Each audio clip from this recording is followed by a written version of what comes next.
You had said something that kind of hurt me when you said it, because I feel bad, because a lot of people were in the same boat as you.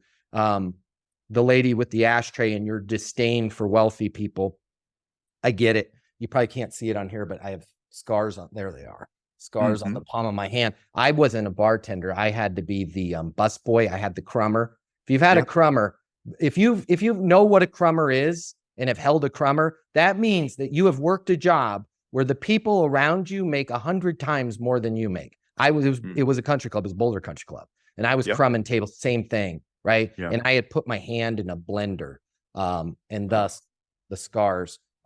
They can't see it. They're horrible scars. And so I had to have my hand wrapped, and this is before 2023. And because my hand was wrapped, I spilled some water. Same time, it might have been the same damn lady that threw the cigarette at you, right? Yeah. She's like, this is obscene. I was terminated on the spot for spilling water on somebody because I was attempting to work with my hand bandage because of it went down on their blender because I was helping somebody try and make a strawberry shake with ice cream. It caught, the blender started spinning, the thing fell off my hand, went on the blade.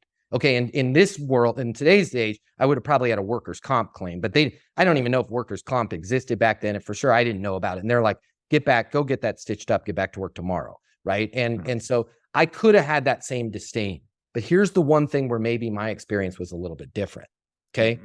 I thought that rich people looked down on me. What I realized was they just weren't looking at me. And there's a big difference. They just weren't looking at me. And then I started to think about, I'm like, do they have to look at me? We were looking at them because they had nice cars, they had nice clothes, they had nice jewelry, but they weren't looking at me. So the fact that I was upset that they weren't paying attention to me is my problem, not their problem. Now, here's where I got the disdain for. I got the disdain for the other poor kids that I knew that every time I had an idea made noises like this. Psh, that'll never work. That's stupid. Want to get high, right? Psh, you know what? We could sell marijuana, right? You get out of town, right? Why would I want to sell marijuana and end up in juvie? And why would I want to start drinking at 13 years old, right? I got disdain for the people that at the very least couldn't just be like, you know what, Matt? Dude, that astonishing advancements business you have, that's a pretty good idea.